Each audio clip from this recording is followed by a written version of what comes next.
meeting to order, and we'll start with a call to see who's on for council here. Councillor Rennie. I'm present. Thanks, Councillor Rennie. Good morning. Councillor Prestige. I'm present. Good morning, Councillor Prestige. Councillor Cush. Here. Good morning, Councillor Cush. And Councillor Klein. Yes, sir, I'm here. Okay, good morning. Councillor McQueen. Yeah, I'm here. Good morning, Councillor Govenlock. Present. And I am here. So everyone's here from council. Mr. Frank, I'll give you the opportunity to tell us who's here from administration.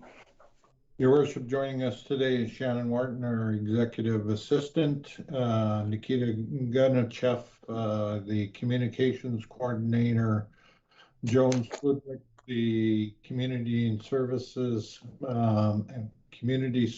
and Planning Manager, the Andre Bachant, the Director of Infrastructure, and Alessia Morbeau, the Director of Corporate Services. Okay, thanks very much. We'll start with admin. Are there any additions to the agenda? No, Your Worship. Okay. Anything from council? Yeah. Councillor Govenlock. I want to add a discussion on the reduction of 10% for senior administration back in 2020 and find out what happened on that matter. We have a report on the 10% reduction on here, don't we? No, we don't. Mr. Frank, don't we have that on the agenda? Your Worship, under item 7.2, remuneration reduction is there. So, already on, Councillor Govenlock. If we want to roll it into to 7.2, I'll be happy to deal with that subject matter on an expanded basis. Thanks. Okay, motion to adopt the agenda. Councillor Klein. I'll also make a motion to accept the agenda as presented. Thank you, Councillor Klein. Any discussion? Seeing none, I'll call the question. Councillor Rennie. In favor? Councillor Prestige. In favor. Councillor Cush. In favor. Councillor Klein. Favor. Councillor McQueen.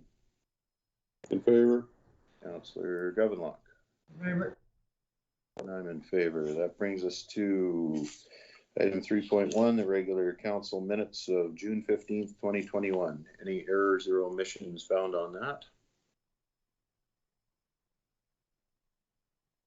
Not seeing any hands up. Councillor McQueen. Mayor Burrows, I'll make a motion to accept the minutes as presented. Thank you, Councillor McQueen. Motion on the floor from Councillor McQueen. Is there any discussion on that motion? Councillor Govenlock, I see your hands up. Go ahead. Yeah, I just kind of want some clarification with regards to the resumption of regular meetings with regards to whether in fact all of council have been vaccinated to help prevent the concern over potential spread of that COVID vaccine there. How can we be comfortable to know that all of council and all of administration are safe?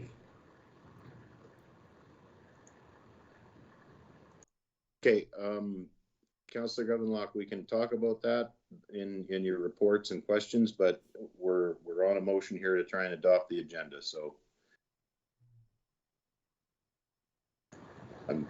fair enough. I'll raise it at that in that manner. Yeah.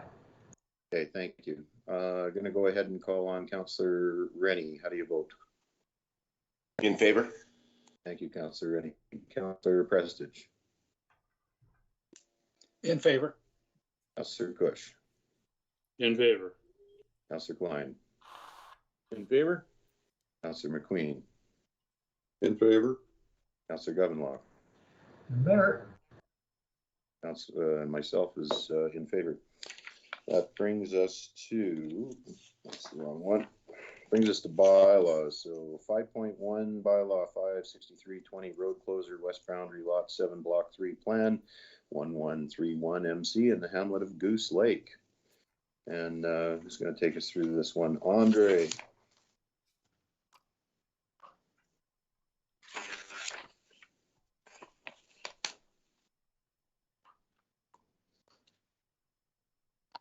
Go ahead, Andre. Your worship, members of council, at the regular council meeting, December 15, 2020, council reviewed the attached request to close road allowance on the west boundary of lot 7, block 3 plan 1131 MC in the northwest 2761-8 west of the 5th, gave first reading of the bylaw and held a public meeting. The Municipal Government Act allows council to close the whole or any part of the roadway. Policy 3220 outlines procedures. There were 2 concerns received, one by the adjacent landowner, one from Woodlands County Administration. After the January 19th meeting, public hearing, administration forward bylaw 563-20 to the Minister of Transportation for consideration of approval signatures, and the signed bylaw is attached. Council may choose to refuse bylaw 56320 for the road closure or consider providing second and third reading to close and sell off the portion of the road. The bylaw is attached.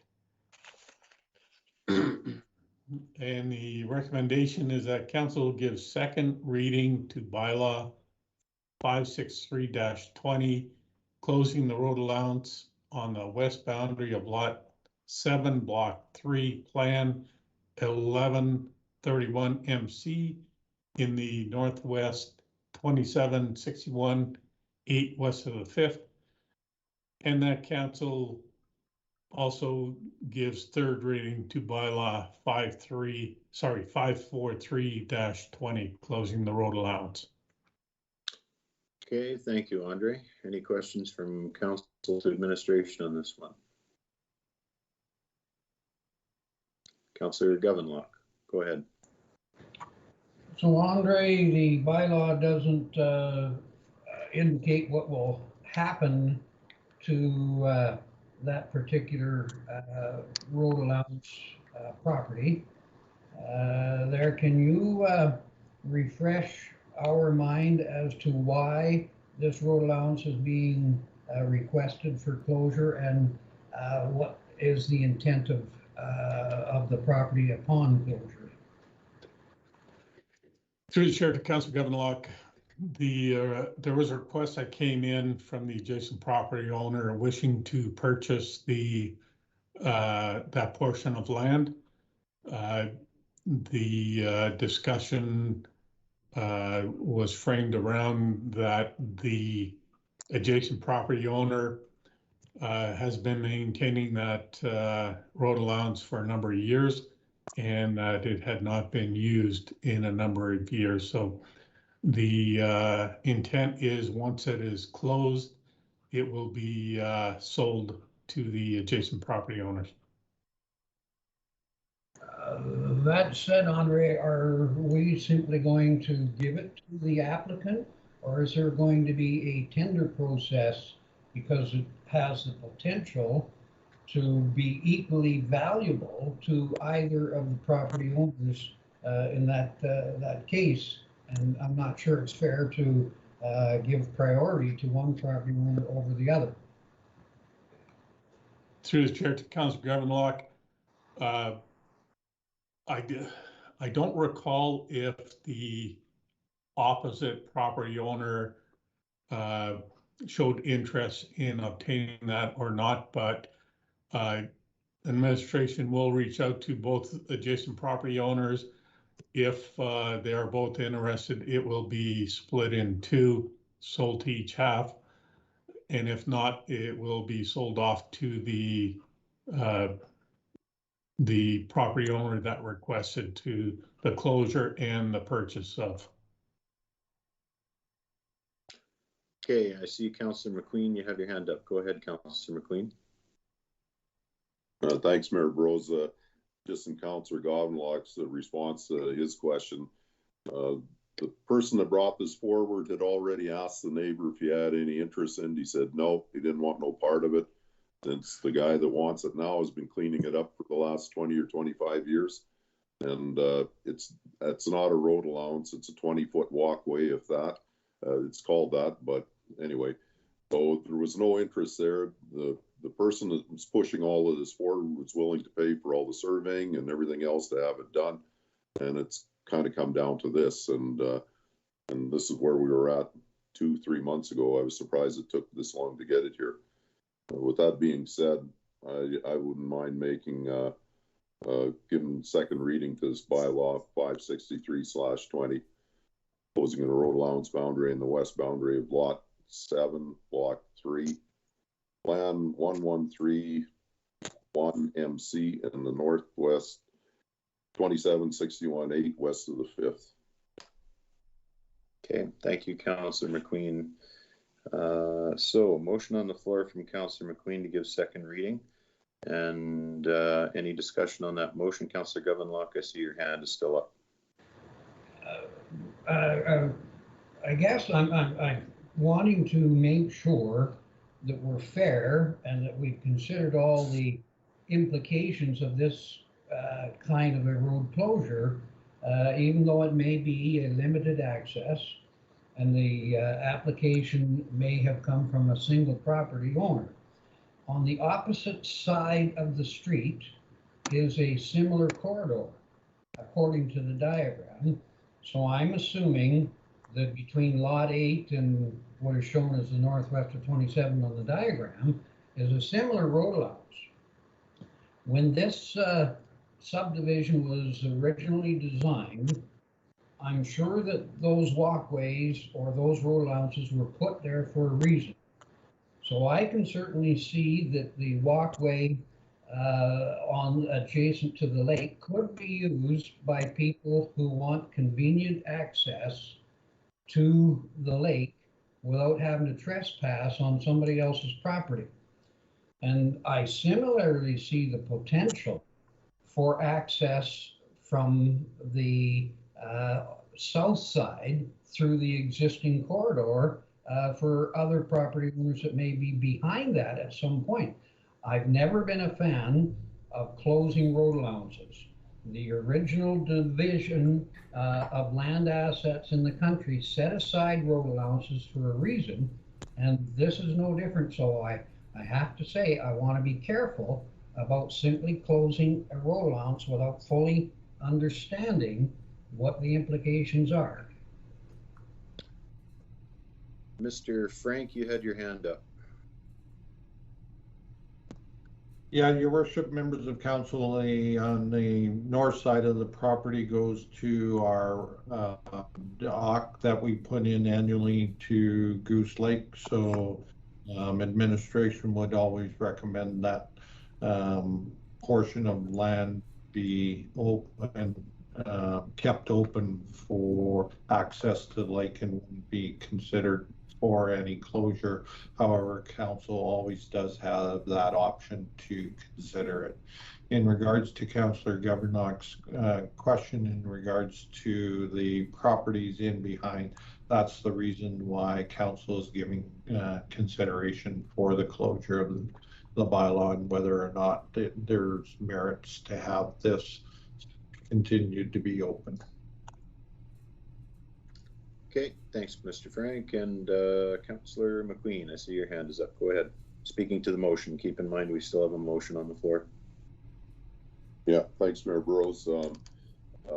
Back to what Mr. Frank said, also on that south side of the road, that land that was in behind those lots was subdivided several years ago. The landowner never moved any of them, so got tired of that, of paying the taxes, converted it back to farmland again. That's where it sits. There's a county road allowance probably 200 to 300 feet to the west that would bring anybody that they want to come back onto the Hamlet Road and down to the lake. So saying that there is no access isn't right. There's lots of access. And anymore, I don't think there'd be, for any more development to happen around that lake right now, I think there should be a study done anyway. And I think you'd hear an outcry of the amount of use that's being used on it now. So that's a reason that I have no issues and no problems with closing down this so-called road allowance or walkway or whatever. It's been there for 25 years. It's never been used. It never will be used. And I think it's a shame that one property owner had to maintain this for that many years for the county. If anything, he should have been charging the county back for maintaining the place to keep it clean. Okay, Councillor Prestige. Yes, I took a drive out there and looked at this road allowance, and I agree 100% with Councillor McQueen. There should be no reason not to close this. Okay, thanks, Councillor Prestige. Anything further from council? Okay, hearing nothing, I'll call the question. Councillor Rennie. In favor? Councillor Prestige. In favor. Councillor Cush. In favor. Councillor Klein. In favor. Councillor McQueen. In favor? Councillor Govinlaw. I would be opposed. Okay, and I vote in favor. So second reading is passed. Does anyone want to make a motion to go to third reading? Mayor Burrs. Go ahead, Councillor Prestige. I'll make a motion that council give third reading to bylaw 543/20, closing road allowance on the west boundary of lot 7, block 3, plan 1131 MC in the northwest, 2761-8 west of the 5th. Okay. Thank you. So motion on the floor from Councillor Prestige. Mr. Frank? Just a clarification, it should read bylaw 563-20 for third reading. Oh, it's misprinted on the third. I was rereading the, okay. Did, Councillor Prestige, did you read bylaw 548/20 or bylaw 563/20? I read 543/20, but I will change it to 563/20. Okay, thank you for the clarification. Thank you for the catch there, Mr. Frank. Okay, motion on the floor from Councillor Prestige. Any discussion on that motion?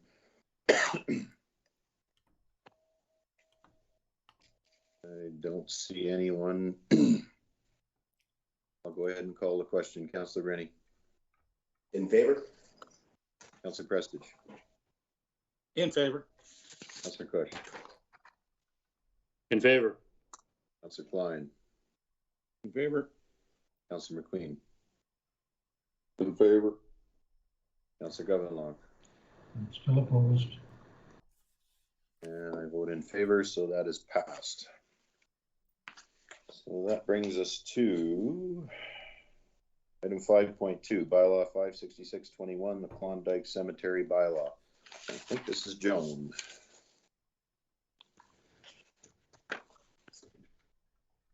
Good morning, Good Joan. morning, How are Mayor you? Council. Take us Doing through well, this one. thank you. You betcha, sure. Okay, so this morning we've got draft bylaw 566/21, which is the cemetery bylaw, in front of council for consideration. In February of 2021, Woodlands County obtained the cemetery, Klondike Cemetery, the title to the lands. In March of 21, council requested that administration proceed with the provisional application to the province. to obtain it as cemetery status so that burials can take place there. So in March of 26, we started that process. We first needed a letter from Alberta Health Services. We obtained that letter finally by June 1st of 2021. June 3rd, we completed the application to Service Alberta for the cemetery status. And in June 8th, we finally received our certificate of approval for the cemetery with the condition that the cemetery be fenced, which it's already fenced, and that the cemetery be operated to comply with the Cemeteries Act and regulations. So under the Cemeteries Act, the county is obligated to ensure that the grounds and any buildings are kept in good order and repair. We also need to keep track of the records of the burials. And under the Municipal Government Act, council can prepare a bylaw for municipal purposes respecting services. So with respect to the cemetery, we're looking at this draft bylaw. The bylaw does include definitions with respect to cemetery, duties of the municipality. We included duties of a local community group if we can manage to acquire one for the maintenance purposes. Currently, Woodlands County is looking after the maintenance. It needs to include size of your cemetery lots, burial requirements, monument placement, visitors, and some general provisions. We've also included fees and enforcement fines. One thing that we weren't 100% certain on was with respect to open and closure of graves. During our research throughout a lot of the municipalities, municipalities will sometimes take on that responsibility. In talking to the funeral homes within the area, the Barhead, Merithorpe, and the Whitecourt cemetery people or funeral homes, they indicated that they have contractors in place that will actually go and do that service. So it's kind of, you get everything done through the funeral home. So we are looking at consideration of fees, essentially just to purchase the plots. And again, we did research from various municipalities surrounding us, and the fees varied anywhere from $75 for a lot all the way up to $1,100 for a lot. The province has also indicated they'd like to see societies or municipalities include a perpetual fee. That perpetual fee is essentially to have a fund for maintenance purposes and things like that. So administration is recommending, based on a local cemetery, the Anselmo one in particular, in which they have just reviewed their fees for plots, and they have upped theirs to $300 for a lot, and perpetual fee was $25. However, it's the community group there that looks after the maintenance and that. We've are recommending, so then for a lot, $300 plus $75 perpetual care fee. Woodlands County will be, like I say, currently under the, looking after any maintenance requirements that are up there. Unless we can, of course, obtain a community group that's interested. So far, we've had a couple responses back in which they've indicated they just don't have the manpower, volunteers are short, and so I'm thinking it's something that the municipality will have to continue on with maintenance. Okay, so I'm just essentially looking for first, second, and third reading if council chooses today, as well as a motion establishing the fees for the plot and perpetual fees that I've got listed there. If there's any questions. Okay, thanks very much, Joan. Any questions to administration on this one? Councillor Klein, go ahead. Yeah, no, I want to thank Joan for all the work she's done.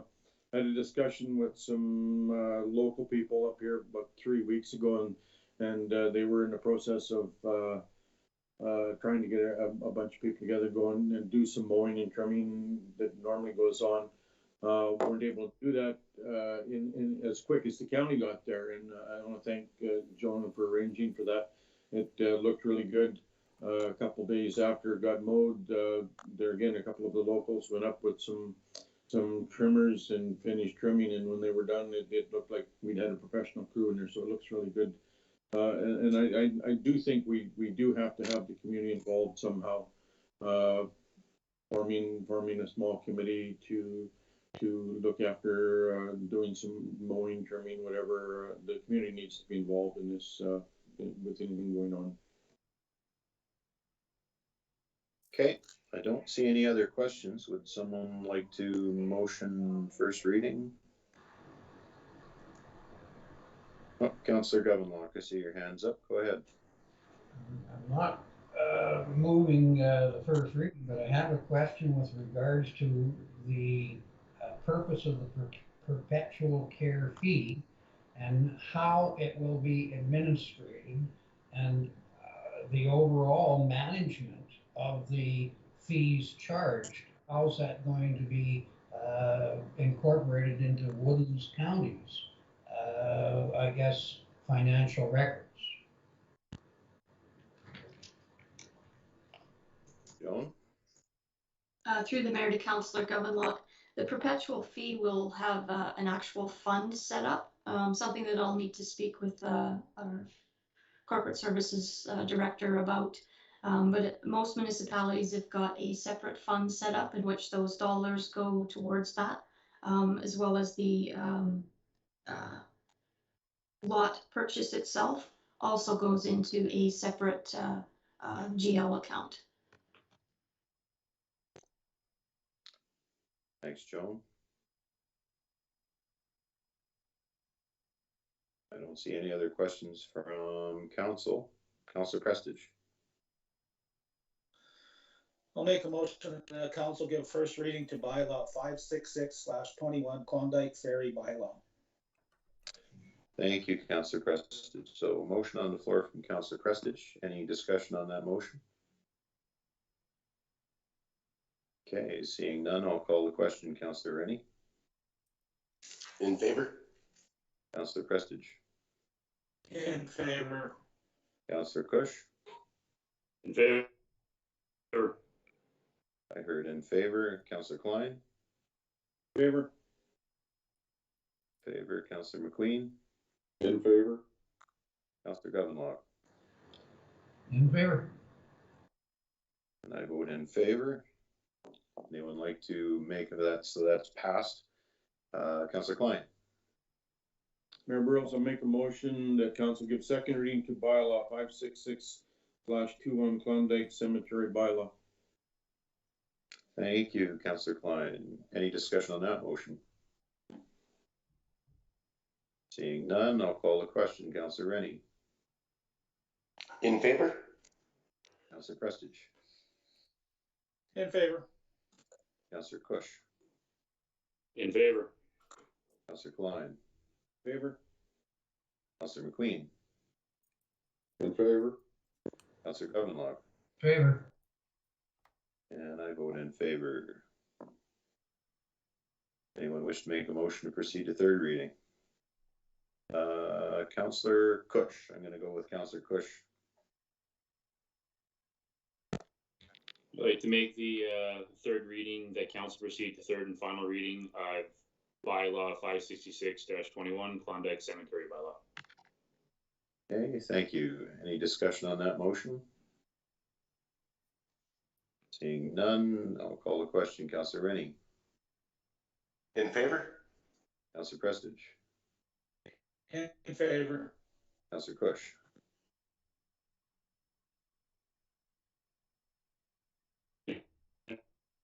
In favor. I heard in favor from Councillor Kush. Councillor Klein? Favor? Councillor McQueen? In favor? Councillor Govenlock? In favor. And I vote in favor as well. So with unanimous to go to third, we can actually proceed to third. And with that, Councillor McQueen. Mayor Burrows, I'd like to Make a motion that the council give third and final reading to bylaw 566-21 Klondike Cemetery bylaw. Okay, thanks, Councillor McQueen. Any discussion on that motion? Again, seeing none, I'll call the question. Councillor Rennie. In favor? Councillor Prestige. In favor. Councillor Kush. In favor. Councillor Klein. In favor? Councillor McQueen. In favor? Councillor Governlaw. In favor. I vote in favor, so that bylaw is passed. With that, that'll take us on to another road closure bylaw. This will be item, oh, no, sorry, I've forgotten one part of this here. So, Remember, yes, I would like to make a motion that council direct administration to bring back to the next council meeting an amendment to the schedule of fees and bylaws to include the following. Now, go through the whole list here. One lot deed, one human remains, $300 plus $75 perpetual care fee plus GST. One lot deed, two human remains, $600 plus $150 perpetual care fee plus GST. One lot deed, one cremated remains, $300 plus $75 perpetual care fee plus GST, and each subsequent cremated remains at $300 plus $75 perpetual care fee plus GST. Field of honor burials free of charge. okay, very good. Thank you, Councillor Klein. You were ahead of me on that one. So motion on the floor from Councillor Klein to direct administration, and any discussion on that motion? Nobody. Okay, I'll call the question. Councillor Rennie. In favor? Councillor Prestige. In favor. Councillor Kush. In favor. Councillor Klein. In favor? Councillor McQueen. In favor? Councillor Governlaw. In favor. And I vote in favor, so that item is passed. Okay, now we get on to item 5.3. So this is 3 road closures at the White Court Airport. And Andre, you're going to take us through this one? I have your worship. During the last number of years, there's been a number of developments within the airport property. It's resulted in 3 currently used areas used as aprons that are classified as road allowances. Given that road allowances are public property and accessible, this allows for access to the airport airside operations, which is not considered acceptable. So in order to rectify the issue, the road allowances are required to be closed, and caveats will be placed on the lots identifying them as aprons. As recommended by the Airport Advisory Committee, in order to resolve the issue of roadways within the airport airside operations area, the roads are required to be closed and redesignated. The estimated costs are roughly $4,200, which will be funded through the airport operations budget. Recommendation is that council gives first reading to bylaw 571-21 for 3 road closures at the White Court Airport, south half 31, 59, 12 west of the 5th, and that council direct administration to advertise the schedule a public hearing for road closure bylaw 571-21 on Tuesday, April 17th, 2021 at 10 a.m. at Woodlands County Municipal Office in Whitecourt. There is a diagram attached showing the 3 areas that are subject to the road closure bylaw. Okay, thank you, Andre. And you had verbally said April 17th, but it's written as August 17th. So just to verify, it is August 17th is the schedule? It is August 17th, yes. Okay, just checking. All right. Any questions to administration on this item?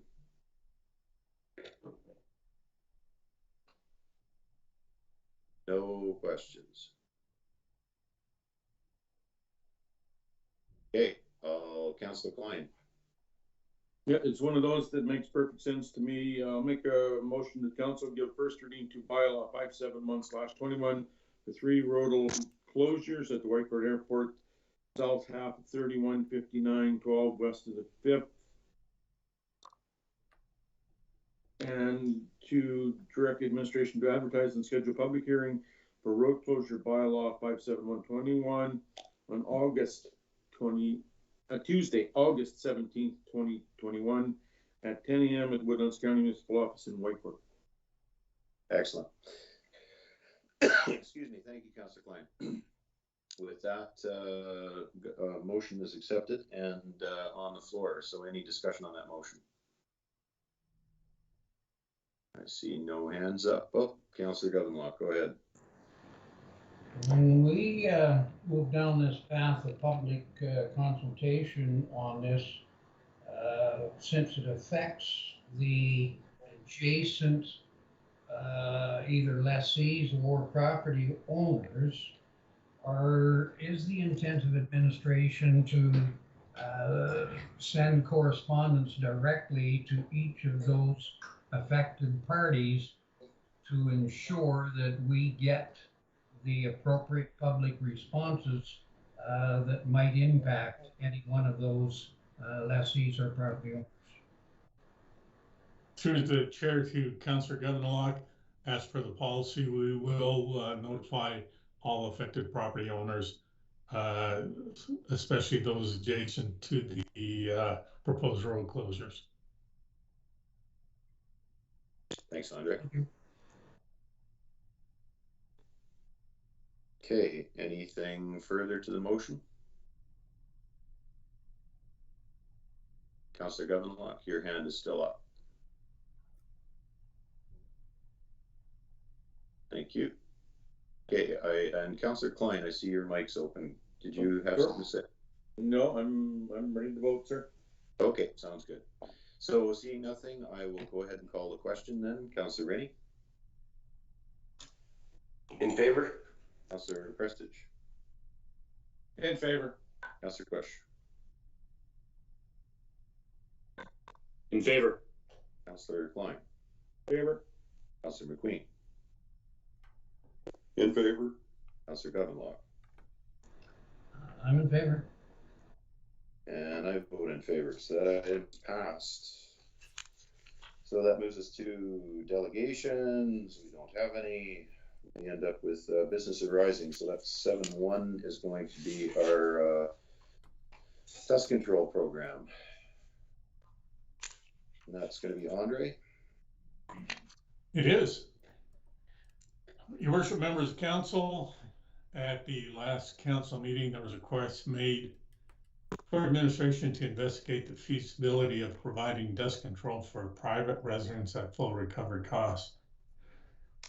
Administration's identified that the actual cost for application of calcium is $4 per lineal meter based on a 7-meter road. The current county policy identifies that residential dust control will be applied for 200 meters at a cost of $300 per meter or $1.50 per meter, with a cost of $8 for each additional meter requested. Administration contacted the adjacent counties to Woodlands County, received a cost per meter that they charge their residents. Should council choose to provide dust control service at full recovered cost, the $4 per meter is based on a full load, which will cover 2,000 meters of roadway and within a relatively close proximity of application sites. Given that it's currently July, advertising would take 2 to 3 weeks. The feasibility of applying dust control in midsummer may not prove acceptable. Therefore, the recommendation is that council does not provide a dust control program for 2021. However, have administration prepare a full cost recovery program and policy revision for 2022. Okay, thank you, Andre. Any questions to administration on this one?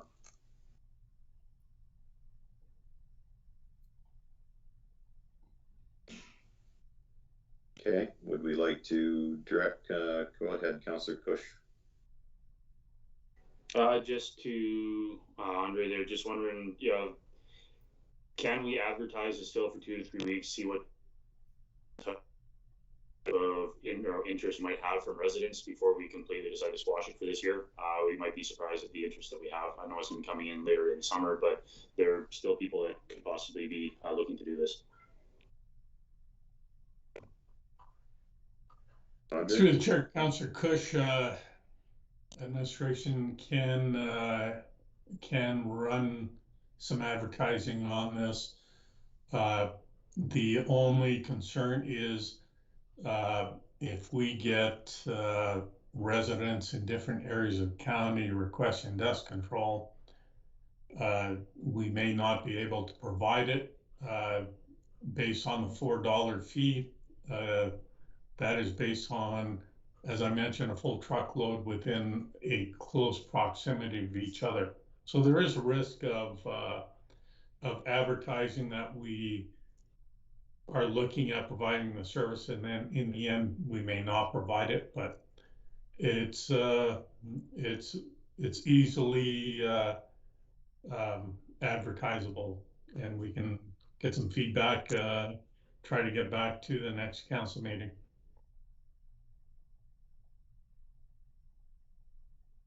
Okay, Councillor Gavanlock. Well, the issue of dust abatement and control is certainly relevant on a dry year like we're having in particular, and I have no problem providing that service or assisting residents in attempting to address that subject matter there. And I want to tell Andre, I appreciate the fact that he has gone and got quotes from each of the relevant municipalities adjacent to Woodlands County on the cost recovery basis. To me, that's valuable information. And from my perspective, even though, yeah, we're midsummer, if there is an appetite from residents to have that dust abatement program available at full cost recovery, I would favor that there, and it would have to be subject to the fact that enough residents are applying for it to warrant full road or full load cost recovery basis. So I'm comfortable with moving down that path of advertising, see what the interest is there, and if it can be done on a cost recovery basis, I would support that. Thanks, Councillor Gavanlock. So just to weigh in here really quickly, is there a way to, this question would be through the chair to Andre, that we can put in the advertisement a date by which the dust control would be applied by, and if the applications are in and we've got 2,000 meters to do, then it'll be applied. If not, then it won't be applied. So that would be my question, so that we have a clear date as to when it's going to be, the applications have to be in by. Your worship, yes, we can do that. I'm just looking at the calendar. The deadline for advertising next week is tomorrow. If we get it in next week's paper, we wouldn't get any replies before the next council meeting. So this would come back to the first meeting in August. We can put it on social media before that, but we wouldn't get full advertising done until the 14th, and reports for the next council meeting are due the day before that. Okay. I'll go ahead and ask Councillor Prestage. Go ahead, you have the floor. Yes, I was approached on the weekend by two residents wanting to know if they could get it done, and they're willing to pay for it on the road north of the 43 on the Nojack Road is really, really bad, and there's lots of truck traffic on it. So I think we could get almost 2,000 meters just on that road, and I will go speak to the residents myself to make sure they're notified. Okay, so does council want to make a motion here to direct administration to get us and advertise it for this year then? Councillor Govinlaw? Yeah, I think the decision to be made today, and that takes the timelines that Andre is addressing out of the equation. I think that we simply need to put forward a motion that authorizes administration to accept applications for dust control, and when those applications amount to a full load, that administration proceed to approve the dust control at a cost of $4 per meter, based on a 7-meter road width there, and we will implement a policy or develop a policy for future dust abatement sometimes this fall. I'll make that a motion. Okay, sounds good. Anyone wish to speak to the motion? Councillor Klein, I see your hand is up. Yes, Mayor Bros, I'm only totally in favor of what Ron said, other than the $4. This has to be cost recovery.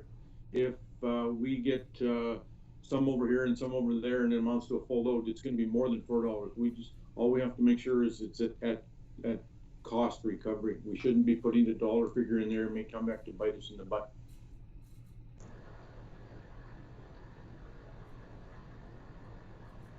Okay, Councillor Prestige, I see you've got your hand up, or your mic is open. Oh, I forgot to shut it off. Okay. All right, as it stands at the moment, the motion has the $4 per meter cost in it. So that's the motion we're debating and looking at approving. So if Councillor Govinlock wishes to amend, or somebody wants to propose an amendment, then we can do that. Other than that, we're voting on the motion as it stands. My hand is up. Oh, go ahead, Councillor Govinlock. I have no problem with Councillor Klein's recommendation that we exchange the wording of $4 per meter to the wording that states at cost recovery there, and administration can make the adjustments appropriately. Okay, very good, Councillor Govinlock. So you're amending your motion to read cost recovery instead of the $4 per meter. I'm just going to double check with Shannon that she's got a good motion in front of her. Excuse me. Shannon, you have that? Mayor and council, the motion I understand will be to direct administration to accept applications for dust control for 2021. Upon receiving a full load, to proceed with applications at a cost recovery, and to further direct administration to prepare a full cost recovery program and policy revision for 2022. Couldn't have, that sounds terrific. Thanks very much. Okay, I don't see any other hands up or mics open or anything, so no one speaking to the motion. I'll go ahead and call the question. Councillor Rennie. In favor? Councillor Prestige. In favor. Councillor Cush. In favor. Councillor Klein. In favor? Councillor McQueen. In favor. Councillor Govinlock. In favor. And I vote in favor. It's a good discussion, everybody. I chose ones. Okay, so that item is passed. And that brings us to Item 7.2, item 7.2, remuneration reduction report, 2020 compared to 2019. Alicia. Good morning, Mayor and Council. At the June 15th meeting, through some informal discussion, administration was asked to bring back some information on specifically on wage reductions in 2020. We prepared this report for you using the audited 2020 financial statements and did a comparison of it for 2019. Any questions from Council on the report in front of you? Okay. Councillor Govenlock, I see your hand is up. Go ahead. Alicia, I've reviewed the information and I certainly do have some questions, and I think I have some questions in the broader context of the commitment that administration made with regards to taking a 10% salary rollback during the period of the COVID-19 there, but I'll get to the administration 10%, I guess, in a couple of ways there. And I want to begin by asking how administration saved $75,000 between 2019 and 2020. Can you be more specific with how that? Alicia. I did, and I noticed it, and I ceased speaking. So if I can begin you again, if everyone can hear me. So on the, I'm presuming that Councillor Govenlock is referring to the administration line of 1.1 million in 2020 to the 1.2 million in 2019. So there was a number of initiatives that were undertaken in the wage sector. We did the position elimination in 2019, and some of those positions were in the corporate services department, which is falling under the administration. There were 2 positions eliminated, and they were not fully replaced. So that is the a good portion of the savings. There was also the reduction of the wages for senior administration, although the 3 senior administrations have their wages allocated throughout various departments because our work touches a number of departments, specifically Mr. Bichon with the infrastructure services. So a portion of that 75,000 is also the wage reduction for senior administration. Okay, so with regards to the 10% for senior administration, that's the unknown, and it generated newspaper coverage last week as being a misunderstanding, and for me it wasn't a misunderstanding there, but I'm going to ask Mr. Frank the question as to why that 10% as a voluntary wage reduction or rollback, why did that occur? When did it occur? Who made that decision? Mr. Frank. Your worship, members of council, through to Councillor Govenlock, the decision of the voluntary rollback was my decision in regards to my wage only, because we have an employment contract with the council would have had to make a motion to do that, and it would have had to be agreed to by both parties as per the employment agreement.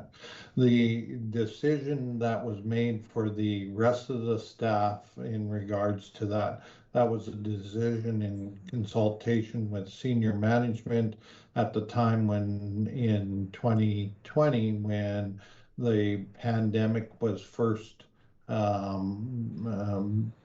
being discovered, and governments were scrambling on how to deal with this pandemic, and we had to put certain procedures in place to make sure that the staff were able to work from home. So 11 weeks period was doing that to understand what the outcomes would be and performance-related issues.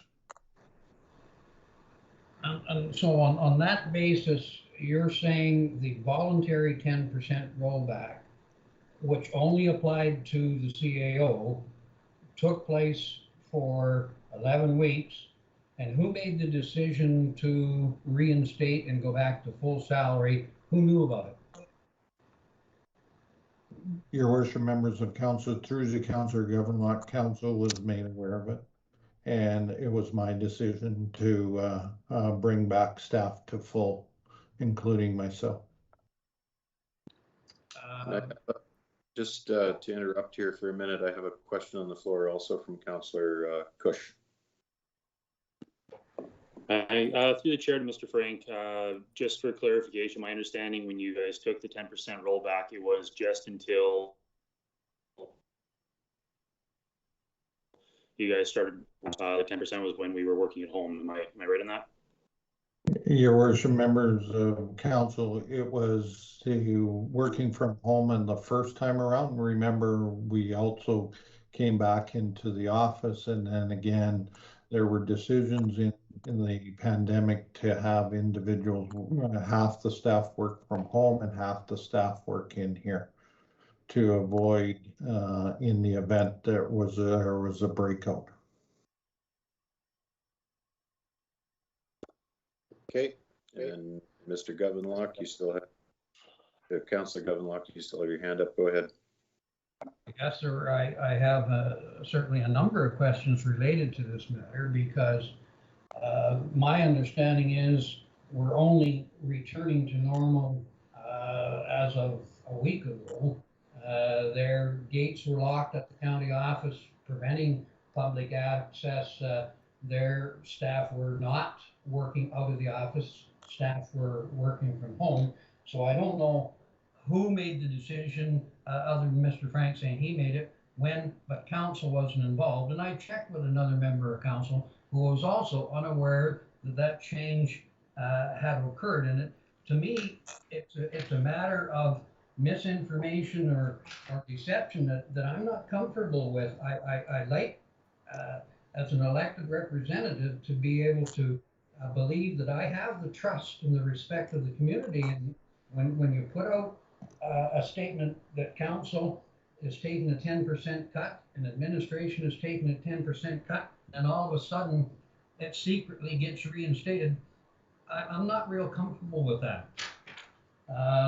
So the bottom line is, with regards to these numbers that are being presented here today, again, the detail is not there that is necessary. I will use another example, and Alicia will have to respond to this one in particular. I can't believe that for protective services in 2019, we spent $721,000 on 2 staff. So is that an accurate number, that we saved $373,000 in 1 year by going to contracts simply based on wages of 2 staff?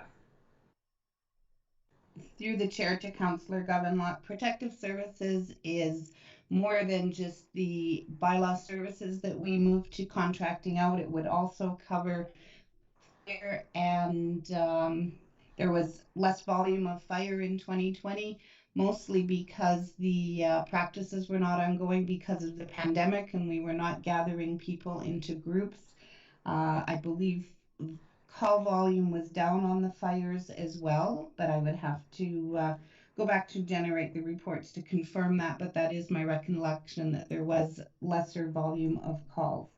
So it's not just moving to contracted services that saved that money. That did save a substantial amount of money, but this also includes the fire departments.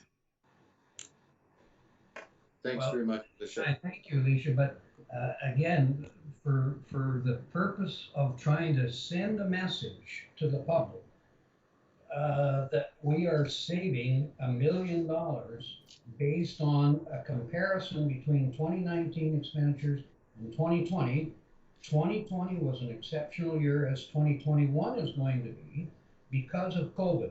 And how can we accurately reflect what actual costs were reduced as a result of COVID and what was achieved as a result of cost reduction planning to reduce staff and redundancy within the organization. So I appreciate the work, Alicia, that you've attempted to put into this chart, but I really don't think that it properly depicts the reality of what the costs are for the municipality in all the areas that are outlined. There's just no, the specifics, the detail are lacking. Thanks. I'm gonna recognize Councillor Kush. Thank you. I'd like to make a motion to accept the remuneration reduction report as information. Thank you, Councillor Kush. So there's a motion on the floor to accept the report for information. Any discussion on that motion?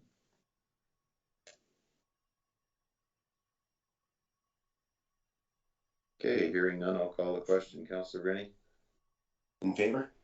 Councillor Prestidge? In favor. Councillor Kush? In favor. Councillor Klein? Favor? Councillor McQueen? In favor? Councillor Govenlock? I'm in favor. And I'm in favor. Okay, that brings us to, where are we here? Flats Road resurfacing tender. Andre.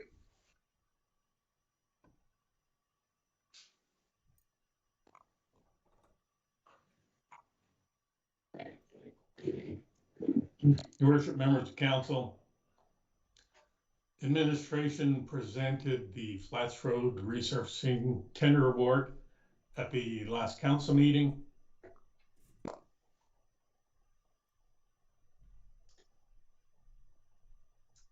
Council had concerns regarding the road base on portions that the county was funding to resurface. Administration was asked to prepare an RFD identifying the tender award without county portion included. E-Construction was the low bidder at 1.316 million for the total project, including the county funded portion. E-Construction bid price without the county funded portion is $938,862.42. Administration did hire a geotechnical firm to investigate the road base in the county funded portions. However, at the time of the writing of the report, the results were not available. I have received the geotechnical report. It identifies in the two sections, which are roughly 1.6 kilometers long each.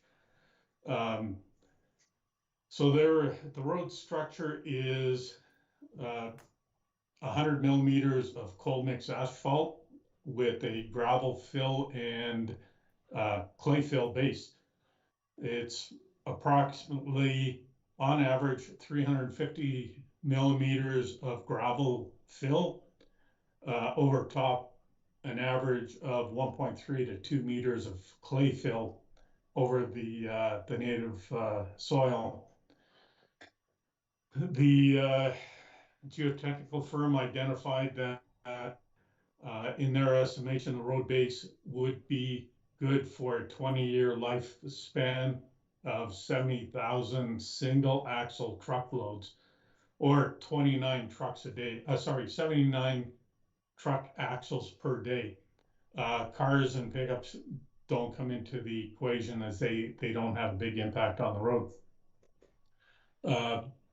It should be noted that the life of a cold mix road is estimated between 5 and 8 years before it starts deteriorating, or before any additional maintenance is done to the cold mix driving surface, which is a fog coat or an overlay of some type. either hot asphalt or more cold mix. So having stated that, the recommendation is in the RFD is that council award the provincially funded portions of the flat road coal mix resurfacing tender to E-Construction for the amount of $1,032,748.66, which is the bid price plus 10% contingency plus taxes. However, after receiving the geotechnical report, I would like to amend the recommendation to the original total bid price of $1,316,479.92, which is the bid price plus a 10% contingency.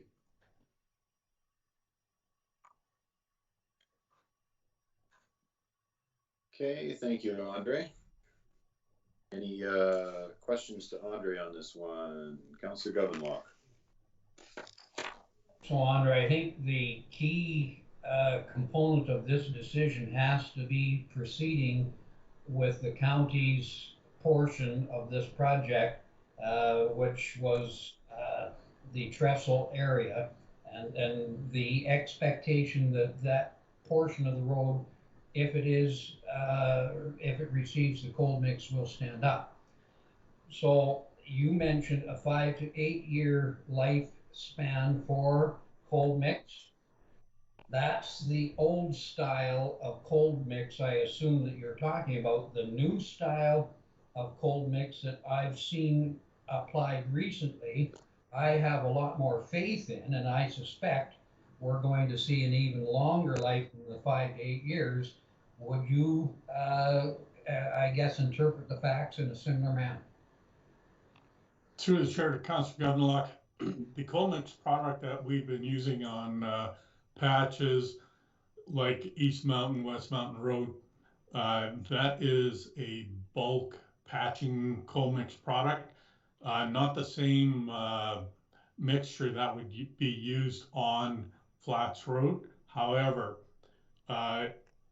the coal mix application on Flats Road is a plant mix product, not mixed on site. So the quality of the coal mix is more uniform and a better quality. So coal mix, it does need some maintenance after a certain period of time. So I will stick with the 5 to 8 year, probably on the outside 8 year mark, but at that point it will need some maintenance, such as a fog coat or a sealer or an overlay.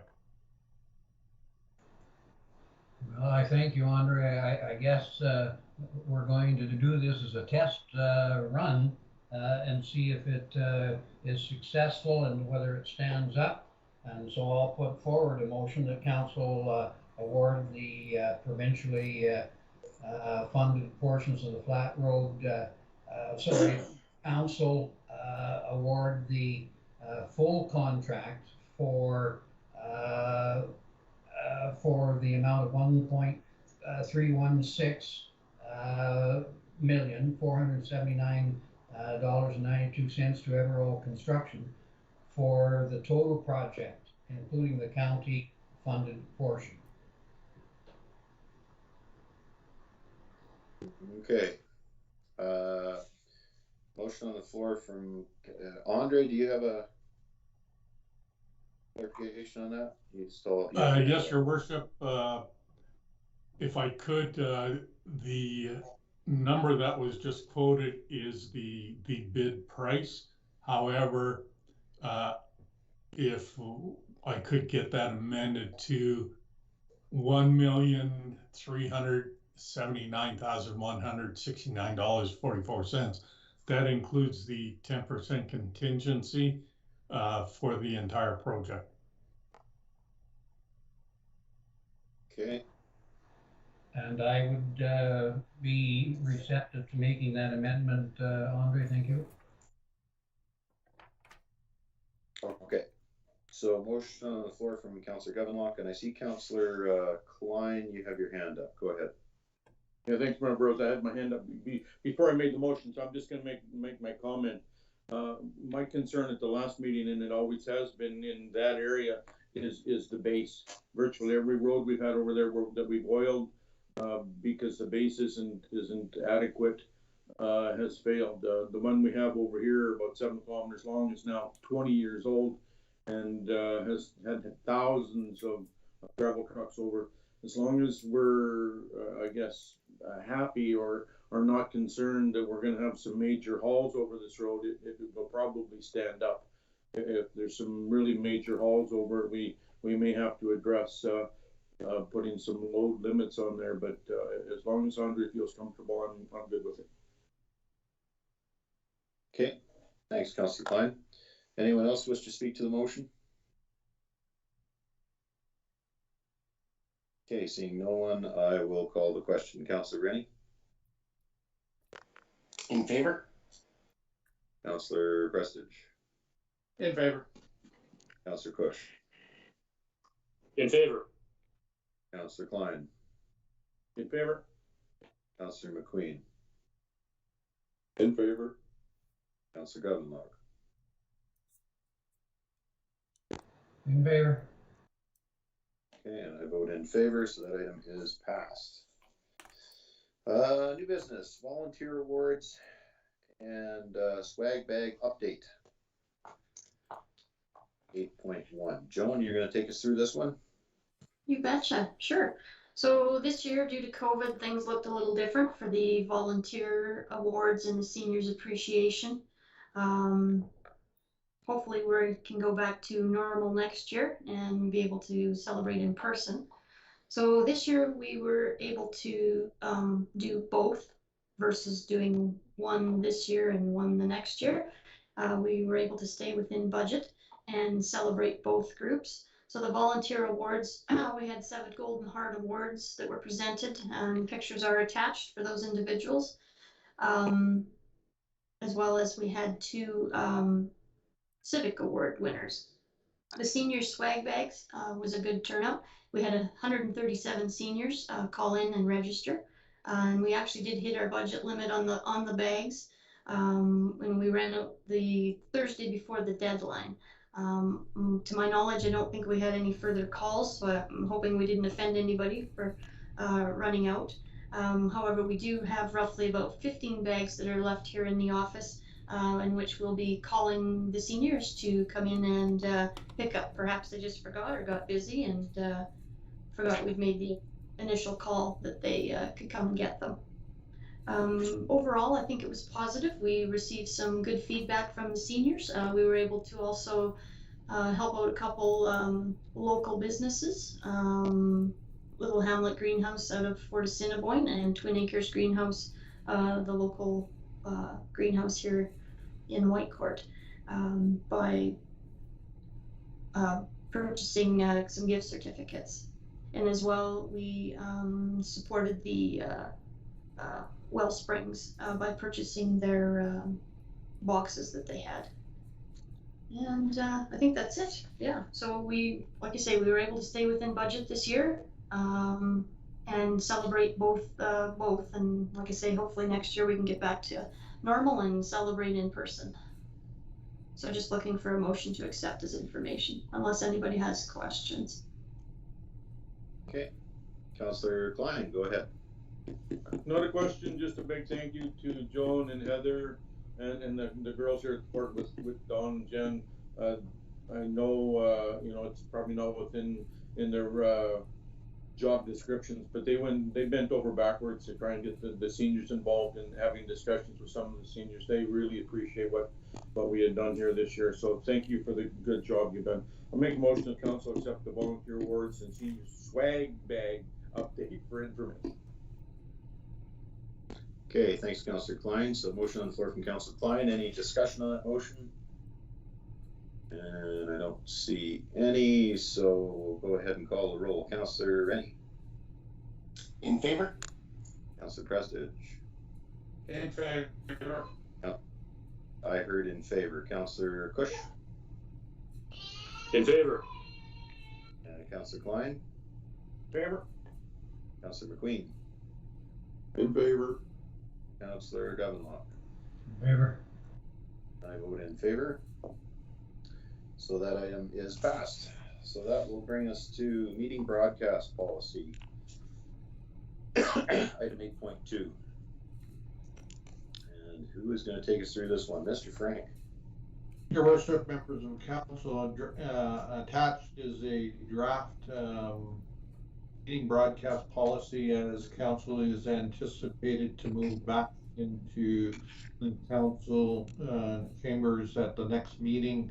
We were wondering if council wants to continue to record and broadcast the council meetings and with any other committee meetings of council as well can be done. That policy has been incorporated all committee meetings, and the procedures outline basically saying that that the information will be available up to 2 years. Council may want to have a discussion around whether 2 years is long enough and shorten it, as well as that there is an opportunity that if the meetings for whatever reason do get out of hand, that the chair has the discretion to stop the recording so that it's perceived that the information doesn't get broadcast at future point in time. And then the last thing on the policy is understanding that you may also have the ability you can record it but not stream it, and then allow for administration to edit it and do highlight briefings and then put them up on the internet or on social media accounts, and be able to do that within approximately 72 hours after the meeting, with the understanding that that will take some manpower and resources to do that. Okay, thank you, Mr. Frank. I would ask now if there's any questions to administration. I see Councillor Cush, you got your hand up. Go ahead. Yeah, no, I'm just want to say I'm definitely in support of this. It's nice for the transparency. I understand the part where the editing, sometimes the meetings language or something might not get stopped ahead of time. With that, I would like to make the motion that council accept, or sorry, that the or is it council adopt the meeting broadcast policy as presented or amended, or sorry, as presented. As presented. Okay. Thank you, Councillor Cush. So motion on the floor from Councillor Cush. Any discussion on the motion? And I see Councillor Klein has his hand up. Go ahead, Councillor Klein. Yeah, thank you, Mayor Bros. Just a question to board. Are we intending on only doing this from the Whitecourt office, or is this going to be, are we able to be doing this from other locations? Your worship, through to Councillor Klein, no, the software and capability is to be done in both county offices.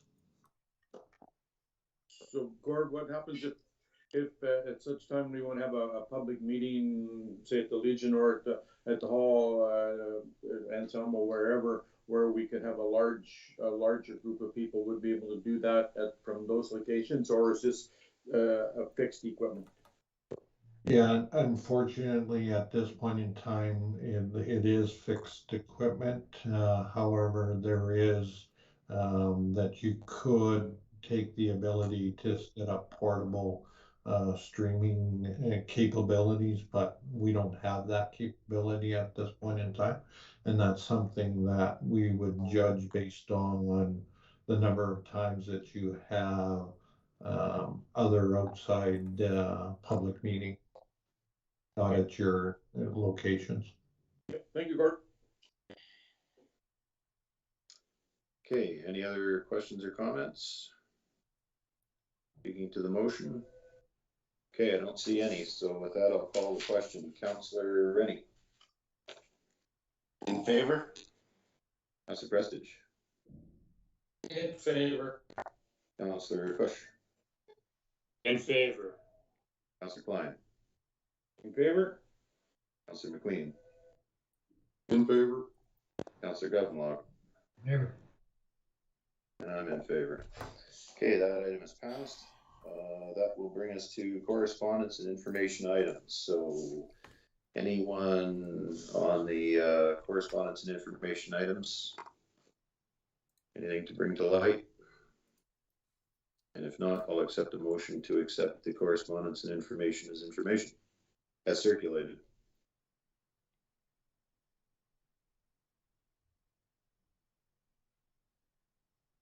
Councillor McQueen?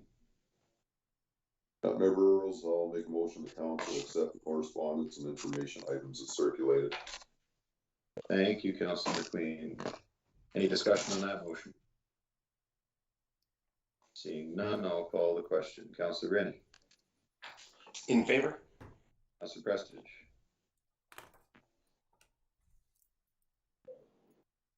Councillor Prestige? In favor. Councillor Kush? In favor. Councillor Klein? In favor. Councillor McQueen? In favor? Councillor Governlock? In favor. I'm in favor, so that item is passed. And that brings us to the CAO operations overview at 9.2. Your worship, members of council, for the most part, for the last 2 weeks, I've been dealing with deadline to have our arbitration submission sent to the arbitrator as of June 30th.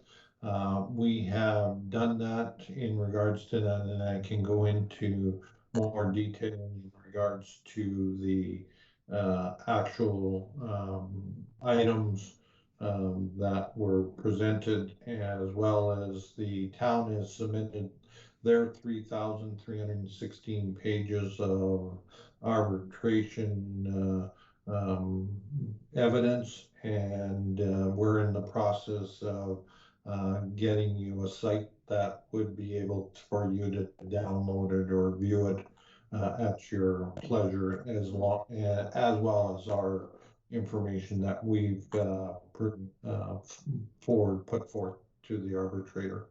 The next step in the process will be discussed in the closed session and regards to that matter.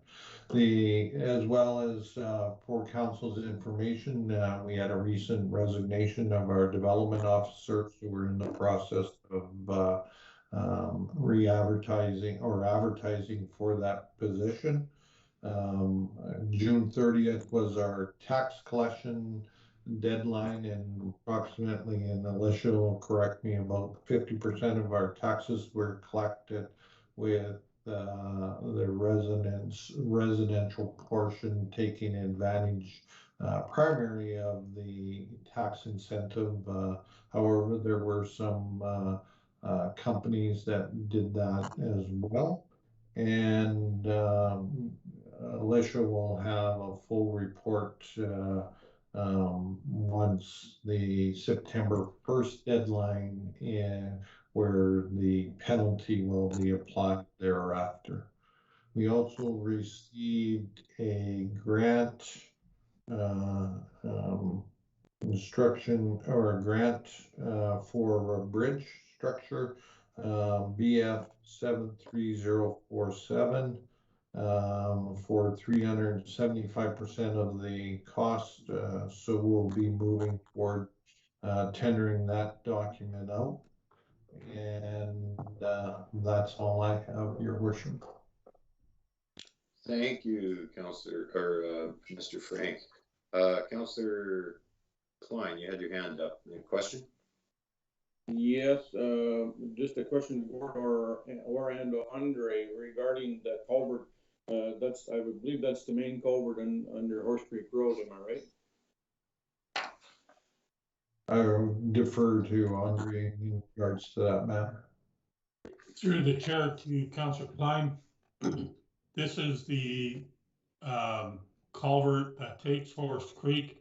However, it is on Range Road 64, just north of Forest Creek Road. North of Horse Creek Road? Yes, It's the one going past that small subdivision there? that is correct. Okay, so it's not the one, okay, I was concerned because the one on Horse Creek Road, I didn't know there was an issue with it at all. There's an issue with the creek itself that's starting to eat away at the banks and the fences are falling down, but that's something we'll have to address in the future, so thanks for that. Okay, any other questions to Mr. Frank? If there are no other questions, which I don't see any, I will accept a motion to accept the CAO operations overview for information.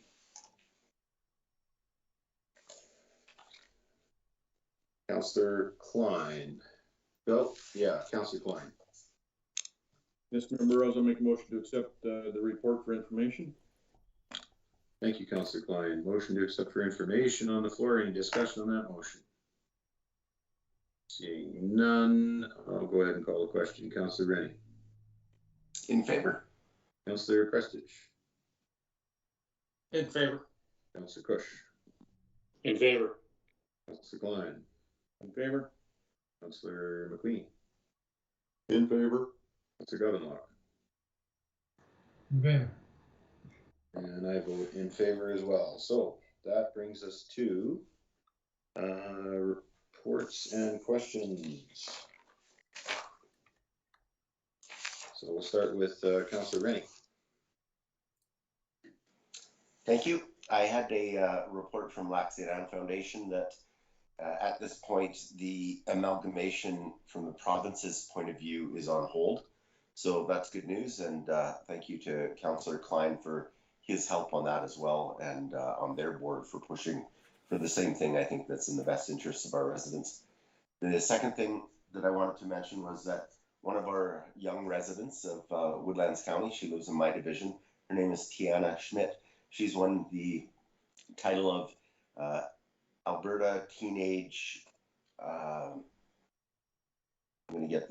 afraid to get the name wrong, but it's like the talent show where they would become Miss Universe or Miss Canada. She's become Miss Teenage Alberta. That's it, Miss Teenage Alberta. So right now I'm going to work with our economic development board and see which ways we can promote her accomplishments and help support her as she goes on her bid to become Miss Teenage Canada. That's all I have to report. Okay, thanks, Councillor Rennie. Any questions to Councillor Rennie? I don't see any, so we'll go with Councillor Prestige. Yes, I had the privilege of giving the awards away for the 3 kids that won with the lemonade stand. It was very nice to see these young kids step forward and do the lemonade stand. They were very happy, and I'd like to thank the county for donating some of the awards. And secondly, the piece of road from Blue Ridge on the back road just by the cemetery is in awful shape. There is ruts that are a foot deep in the road. The clay is being pushed up through the cold mix. People are driving in the ditch to get around. I spoke with Gord about it. We need to do something on this. You know, we all complain that the province isn't doing anything on Highway 658 for the last 20 years. Well, I've lived in this area since 1997, and this road has been in the same shape for the same amount of time. So we have to do something. If Andre can come up with something, that would be great. Okay, thanks, Councillor Prestige. Andre, your mic's open. Did you want to respond? If Andre can say anything to see what he can come up with. Through the chair to council, I did have a look at the area identified. That section of road's been an issue for the last 25 years. To properly fix, and when I say properly fix, it would be a temporary fix until that mile of road is rebuilt. Would be to put the geoweb down as we did on Horn Road, excavate it, put the geoweb down, fill it, put some drainage in. However, the cost to do that is roughly $5,000 to $8,000, which we did not budget for. If we were to do it through operating budget, then we would have to reallocate from another area of operations. Otherwise, the plan was just to pulverize it, lay it back down with some compaction, and see how long that gets us. Councillor Prestige. Yes, I'd like to make a motion that we allocate $5,000 or $6,000 to temporarily fix this piece of 2 sections in the road to with the geogrid. Okay, Councillor Prestige. I would suggest that you set the motion up in such a way that we have it on the agenda for the next meeting, so that we can, you give administration time to see where they can pull that 8,000 from and give us a proper report on the GeoWeb and all the rest of it, and then we'll have it in front of us properly on the next meeting. If I could ask you to do that. Okay, we'll change that to what you said there. Okay, so your motion is to direct administration to look at allocating the GeoWeb repair and seeing if we can find a source of funding within the current budget, correct? Correct. Okay. So motion on the floor from Councillor Prestige. Is there any discussion on that motion? Councillor Klein, I thought I saw your hand up a minute ago. No, I had the same concern you did, sir. Oh, okay. All right. Any other discussion? I don't see any. So with that, I'll call the question. Councillor Rennie?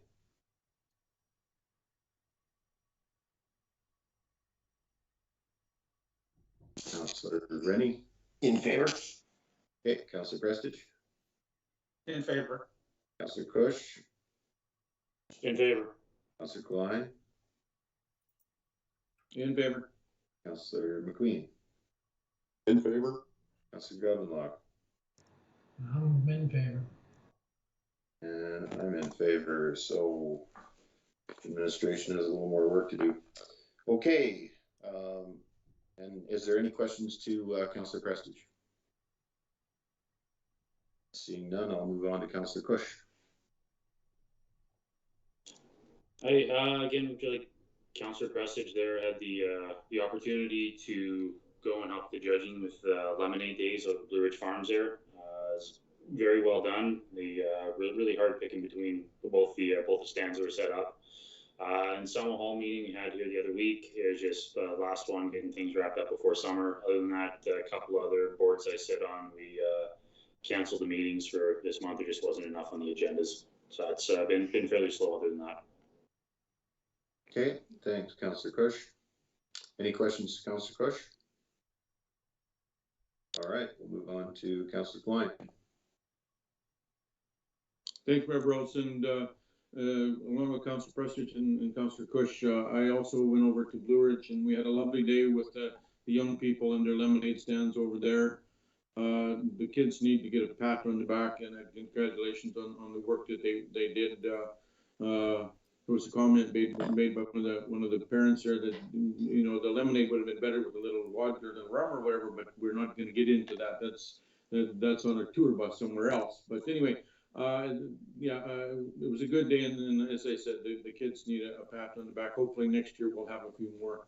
The only other thing I wanted to report on was what was going on with Hillcrest, and it seems to be ongoing. So finally, last Monday, the province, after 3 weeks of asking, finally gave us permission to go ahead and hire a CAO, but they also said that we had to also prepare to look at amalgamating by fall. So yesterday we called an emergency meeting, and at that same meeting we didn't have much time to go to find a CEO, so we hired a gentleman yesterday. His name is Peter Karnowski. He was a CEO in Sturgeon County, a couple others in the last number of years. Very qualified gentleman that's going to help us. We hired him for 6 months to go through the process, and because our CEO right now is done on the 15th, didn't give us much time to hire anybody, so we needed someone in right away so the two of them could sit down and have discussions on what needed to be done. Imagine our surprise when the meeting was adjourned and all of a sudden we get a message from the province. And I'll just give me a second here. And this is from the province, and it's from a gentleman by the name of Fabrizio Crunzo. It says the province has confirmed by email to the minister, put a hold on all amalgamations, and has given us permission to hire a full-time CAO. So we have a CAO in place. This gives us 6 months, or the next 6 months, to sit down, do a really good job description, go out and hire someone that's hopefully going to be with us for a while. And hopefully the province is put on, not just on hold, but put away for a long time, the thoughts of amalgamation. We were prepared for a fight. None of us on that committee were in favor of moving forward with this. So hopefully it's gone, dead and buried, and we can get on with running the facilities we need to run. That's all I have. Okay, thanks very much, Councillor Klein. Any questions to Councillor Klein? Seeing none, I'll move on to Councillor McQueen. Thanks, Mayor Burrows. Had one meeting on last week there with the bar committee, and actually had a really good presentation from a rep from SCAN, and it stands for Safe Communities and Neighborhoods. And what it is a group of sheriffs that we've got a group in the north and one in the south, two different operations. They've got 10 people in each one, and all we strictly do is work on just taking down drug houses, basically. That's the biggest thing, and anybody can phone into them. Everything's anonymous. You make one call. If they figure there's some crazy activity going on in there, that's all that you have to deal with any time after that. No court appearances or anything else. Everything's anonymous that way. And these boys have been busy. In 2020, they took down 578 properties just in the north region, and out of that, they've got 1,038 investigations going on. And the neat thing about these guys is they said so many times you take down certain individuals, but the activity continues in the same place all the time. It just fires up a month or two later. And with these boys, they make the owners of the properties responsible. And it doesn't matter if it's a house, a home, a trailer, a motel, hotel, whatever. They can go in and they basically give notice to the owners of the place saying, we know something's going on, you clean it up or the building becomes ours. And they shut it down that way. And they're having success to no end. And it was probably one of the best presentations and probably one of the best things I've seen in a long time, where your money's at least being well spent in a place taking care of things like that. And I don't know, it seemed like it's something that was long overdue, and it's a great thing to have in the area here. He gave us a couple of examples of places they were in the city where he said they walked into a house, and he said time they cleaned everybody out of the place, and it was only a 1,200 square foot building. They had 42 people sitting on the street that were living in that place, and he said just like rats, the place was loaded up so heavy with different activities.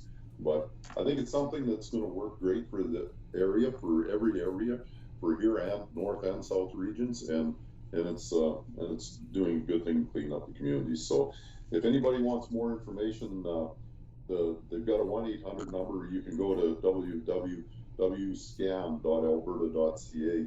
That'll give you all the information on how to get a hold of those folks and clean up any kind of stuff that's going on that isn't shouldn't be happening in our communities. So that's all I've got for now. Thanks very much, Councillor McQueen. Any questions to Councillor McQueen? I don't see any. Councillor Govenlock.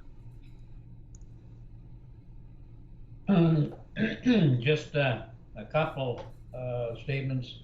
I'm a little concerned about the liability the county may have with regards to, I guess, gravel being left on the road surface of a paved road surface. And the reason I mention that is just the other day, some motorcycle carrying a passenger attempted to make a 90-degree turn here on the pavement and lost control of the motorbike and ended up with injuries there in the ditch because he hit gravel, loose gravel that was on the paved road surface. So I know with regards to potholes and other things that there is a potential liability out there to the traveling public. Due diligence is a factor, and so I'd like to ask Andre to check into what that liability issue looks like and what steps we can take to ensure the safety of cyclists as part of the traveling public there, because these guys were extremely lucky when they attempted to make the corner and lost control. It was a large bank in front of them there, and the individual chose to lay the bike down, and they had some serious skid marks on their bodies, and one had to be transported home off the bike. The other individual was able to continue with the bike. So that's something I'd like a bit of a report back on. The other has to do with returning to regular scheduled council meetings in the public there, and I know that there's an appetite to go back to normal, and this council's made a decision to do that. I have no idea what the safety protocols look like, but I'm on the understanding that the objective was to vaccinate the public to protect the overall public and acquire, I guess, effective herd immunity. So I don't know whether all of council has got their vaccinations or not to help reduce the risk. I'm on the understanding that that's not happened there. And then the other factor related to it is at public meetings that would be held in council chambers is the opportunity for the public themselves and members of the press to be in attendance and to further expose ourselves to the risk of the spread of the COVID-19. So I don't know what we're looking at. Should we resume these meetings on the 20th there, whether we're going to be wearing masks, whether everybody who is in attendance is going to be required to wear masks, social distancing, etc. I'm rather curious there, but safeguards are important for seniors in particular. That's the end of my report. Thanks, Councillor Govenlock. Andre, you have your hand up, so I'm going to recognize you for a minute as a response to. Through the chair, Councillor Govenlock, would it be possible for you to send me that location so if there's we can address it? By all means, Andre, I'll contact you after the meeting with regards to details. Okay. Any questions for Councillor Govenlock? Okay, don't see any. Move on to my report. So went through the Community Futures annual general meeting, and as you all know, well, as you may not know, Community Futures was actually instrumental in distributing some of the COVID-19 funding from the government to keep businesses afloat and through these tough times. So that was good to be a part of that. I'll be making a presentation at the wrap up of the boot camps for Northern Gateway schools. That's coming up this Friday. And I don't think their enrollment's quite as high as they had hoped, but things are a little strange right now with the ridiculous heat and the that started off the period where the boot camps were, and the COVID-19 thing. So, but certainly the boot camps are something that's well supported by the community and enjoyed by the kids as well, and they get extra credits for that for school as well. So there's one thing I'm going to add, because there was a question that came up that specifically asked about the savings basically on staff layoffs and wage reduction through COVID.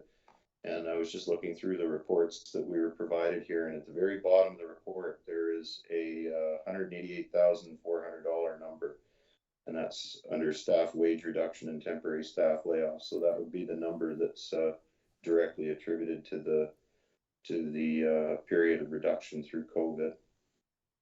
Anyway, that's all for my reports, and I will take any questions.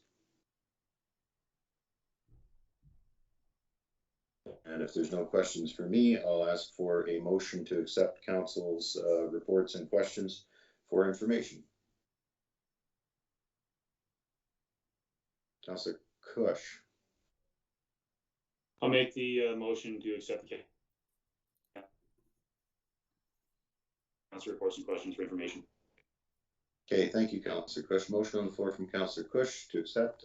Any discussion on the motions? Don't see any. Councillor Rennie. In favor? Councillor Prestige. In favor. Councillor Cush. In favor. Councillor Klein. In favor. Councillor McQueen. In favor. Councillor Govenlock. In favor. And I'm in favor. So that will bring us to the committee of the whole portion under section 11. So there'll be a motion to move into closed session, and then we'll come back out of that with a few motions and adjourn the meeting. But for those of you that attended in public or via live stream, thank you for attending, and we'll be back shortly. With that, I'll accept a motion to move into closed session for an update on the ICF under FOIP 21, 23, and 24. Councillor McQueen. Mr. Burrows, I'll make a motion to move into committee of the whole. Thank you, Councillor McQueen. Motion to move into closed session on the floor by Councillor McQueen. Any discussion? Don't see any. Councillor Rennie. In favor? Councillor Prestige. In favor. Councillor Cush. In favor. Councillor Klein. In favor. Councillor McQueen. In favor. Councillor Govenlock. In favor. And I vote in favor. So we'll